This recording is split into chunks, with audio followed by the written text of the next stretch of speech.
कहानी के शुरुआत में हमें रोकुरो और मारू को दिखाया जाता है जो कि काफ़ी ज़्यादा इंजर्ड होता है और अपने दोस्तों को बचाने के लिए कुछ भी नहीं कर पाया। इसीलिए उनका नाम लेकर उनसे माफ़ी मांग रहा होता है और बोलता है, मैं तो एक एक्सोर्सिस्ट बनने की सोच रहा था, पर मैं तो आप लोगों को ही नहीं बचा पाया। इसके बाद सीन शिफ्ट होता है। हमें पता जाता है इस वर्ल्ड में पापा और कगाड़ी बहुत ज़्यादा बढ़ चुकी है। पर बाद में हमें एक लड़की दिखाई जाती है जो कि नहा रही होती है। इसका नाम बयानो अडजिंगा होता है और यहीं बाहर एक ओल्ड लेडी बैठी होती है जो बोलती है, तुम्हें टोक्यो जाना है, इसीलिए जल्दी से रेडी हो जाओ। और ये सुनने के बाद बयानो तैयार होने लगती है और ओल्ड लेडी बोलती है, उन लोगों को पता चल गया है कि तुम्हारे पास बहुत ज़्यादा शक्तियां हैं एक्सोर्सिस्ट की, इसके लिए वो तुम्हें वहाँ पे बुलाना चाहते हैं। लेकिन मुझे एक बात की अभी भी चिंता है कि वहाँ पे एक और बंदा होगा जो तुमसे ज़्यादा ताकतवर होगा। उन लोगों ने उसको भी चूज किया है। ये सुनने के बाद बयानो शॉक होकर बोलती है, क्या वो मुझसे भी ज़्यादा ताकतवर होगा?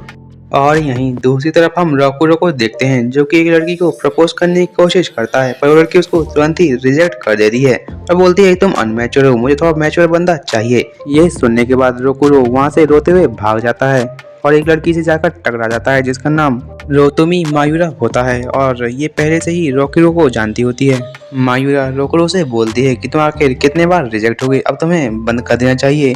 रोकुरो उसकी बात नहीं मानता, बोलता है, मैंने एक किताब में पढ़ा था कि जो प्यार करता है उसको सब कुछ मिल जाता है।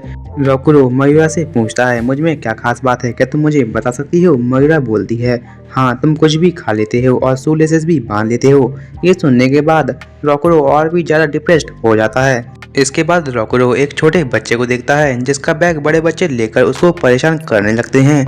रोकुरो ये देखकर उसकी मदद करने के लिए जाता है, पर उसके सामने एक बिल्ली आ जाती है जिसके वजह से उसका बैलेंस बिगड़ जाता है और उसका मुंह एक दीवार में जाकर लगता है। पर ये देखकर जो बड़े बच्चे होते हैं वो रोकुरो से डर जाते हैं और उस छोटे बच्चे का बैग उसको वापस कर वहाँ से निकल जाते हैं, जिसपे छोटा बच्चा रोकुरो को शुक्रिया बोलता है। रोकुरो बोलता है, कोई बात नहीं। इसके बाद सीन शिफ्ट हो जाता है। हम बयानो को देखते हैं जो कि अपनी फैमिली पिक्चर देख रही होती है और एक ट्रेन के अंदर बैठी होती है। तभी उस ट्रेन की लाइट चली जाती है और बयानो का नेकलेस चमकने लगता है और बोलता है, यहाँ पे निगारी आ गई हैं। और हम देखते हैं निगारी ट्रेन की खिड़कियों में आ चुकी होती हैं और वो ट्रेन की खिड़कियों को तोड़कर अंदर भी आने की कोशिश करती हैं। तभी सारे पैसेंजर्स वहाँ से भागने की कोशिश करते हैं और सब लोग भाग जाते हैं। सिर्फ बयानो वहाँ पे अकेली बची होती है। वो बोलती है, मेरे होते हुए किसी को कुछ भी नहीं होगा। और तभी वो एक तलिस्मान को निकालती है और कुछ मंत्र बोलकर एक गेट को खोल देती है और इस गेट का नाम मंगुरा गेट होता है और पूरी जगह यहाँ पे चेंज हो चुकी होती है। जिसके बाद बयानो एक मास्क पहन लेती है और इनसे लड़ने के लिए तैयार हो जाती है। इसी के साथ सीन शिफ्ट हो जाता है और हमें सेका टोटाली का सीन दिखाया जाता है जहाँ पे एक बुढ़ा आदमी बैठा होता है जिसका नाम जिसामा होता है। इसी वक्त एक लड़का आता है जिसका नाम रेगो होता है। जिसामा बोलता है, ये देखो कंपास कितना ज़्यादा रिएक्ट कर रहा है। जिसमें रेगो बोलता है, यानी कि कगारी यहीं पे हैं और भी बहुत ज़्यादा मात्रा में। तभी जिसामा रेगो से बोलता है, क्या तुम उनको हरा पाओगे? जिसमें रेगो हाँ बोलता है और अपने दो दोस्तों को लेकर एक्सोर्सिस्ट की यूनिफॉर्म पहनकर वहाँ पे जाने वाला होता है। पर तभी रोकुरो वहाँ पे आ जाता है। वो भी इसी एकेडमी के अंदर रहता है और रियोगो उससे भी बोलता है कि तुम भी हमारे साथ चल रहे हो। जो सुनने के बाद रोकुरो वहाँ से भाग जाता है, बोलता है कि मैं नहीं जाऊँगा। जिस पे रियोगो के साथी बोलते हैं, यह आज भी भाग गया, आखिर इसने हम लोग की एकेडमी ज्वाइन क्यों की है?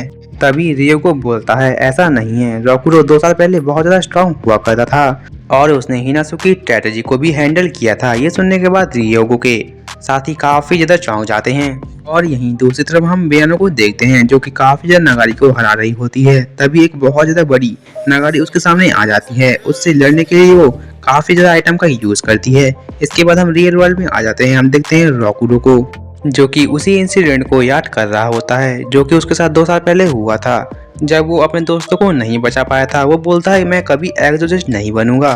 और यहीं दूसरी तरफ हम बयानो को देखते हैं जो कि एशियन एवोल्यूशन का यूज कर बड़ी नगारी को हरा देती है। पर तभी भूख के कारणवश वो बेहोश हो जाती है और उस गेट से बाहर आ जाती है। और तभी रोकुरो उसको देखता है कि कोई बंदी नीचे गिर रही है और रोकुरो उसको बचाने के लिए वहां से जंप कर देता है और दोनों ही साथ में नदी में गिर जाते हैं, जहाँ पे बयानो बाद में होश में आती है और रोकुरो उसको देखकर काफी ज्यादा शर्माने लगता है। तभी बयानो उसको एक मैप दिखाती है। रोकुरो बोलता है, अच्छा तुम्हें यहाँ पे जाना है, मैं तुम्हें वहाँ पे पहुँचा दूंगा। बाद में ये दोनों वहाँ से जाने लगते हैं। रोकुरो बयानो से उसका नाम पूछता है पर बयानो कुछ नहीं बोलती। जो देखने के बाद रोकुरो बोलता है क्या तुम नहीं बोल सकती, जिस पे ब्यानो बोलती है कि मुझे ज़्यादा बात करना नहीं पसंद है, जिस पे रोकुरो भी शांत हो जाता है और वहाँ से चलने लगता है। तभी रास्ते में रोकुरो खुद ही रास्ता भूल जाता है कि मुझे कहाँ पे जाना था। तभी ब्यानो एक शॉप के ऊपर इशारा करती है, यानी कि उसको खाना होता है।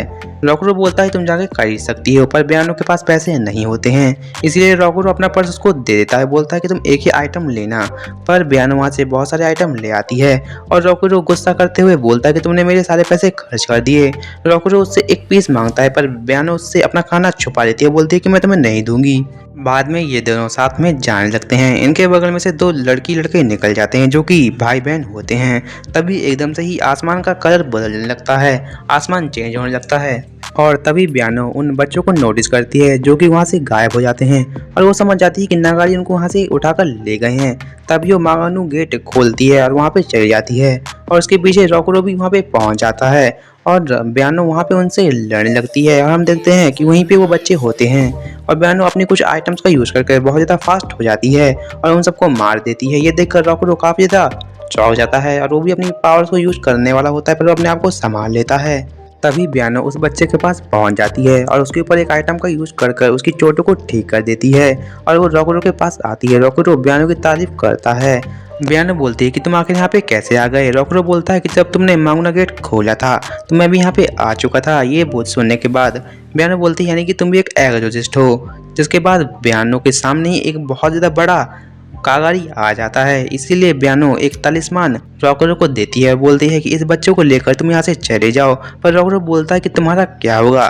ब्यानो बोलती है कि मुझे इससे लड़ना होगा, जब तक कि मैं जिंदा हूँ मैं लोगों को कुछ भी नहीं होने दूंगी, मैं क्योंकि एक एग्जोसिस्ट हूँ।